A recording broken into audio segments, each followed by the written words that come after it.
ఇకపోతే చూడండి మిత్రులారా, ఈయనను చూస్తే, ఈ సమరంగాన్ని చూస్తే నాకు నిజంగా జాలిస్తుంది. దీని గురించి చెప్పాలంటే చిన్న ముచ్చట చెప్తాను. మీకు తెలుసా, హైదరాబాద్లో ఉంటారు. వనస్థలిపురంలో 2020 జిహెచ్ఎంసీ ఎలక్షన్ల రిజల్ట్ వీడు, కోమటిరెడ్డి, రేవంత్ రెడ్డి వీళ్ళందరూ కలిస్తే వీనికి వచ్చిన ఓట్లేనో తెలుసా? 670 అనుకుంటా.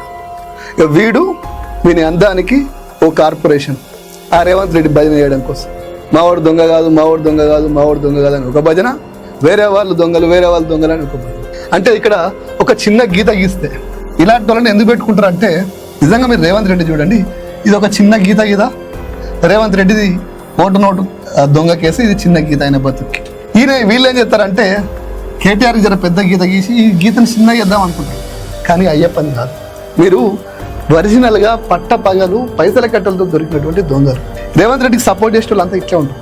ఆ మధ్య అమ్మాయిల ఇష్యూలో నా మీద కేసు పెట్టినాడు ఏకంగా, గాంధీ భవన్లో పనిచేసే ఓ రెడ్డితోటి, ఎవరు గణేష్ అంతోటి, దొంగలతోటి. మీరు గమనించండి, రేవంత్ రెడ్డికి సపోర్ట్ చేస్తున్న వాళ్ళు అయితే ప్రజల్లో ఉండరు, లేదంటే వాళ్ళు క్రైమ్ చేసే జైల్లో ఉన్న వాళ్ళు వచ్చిన.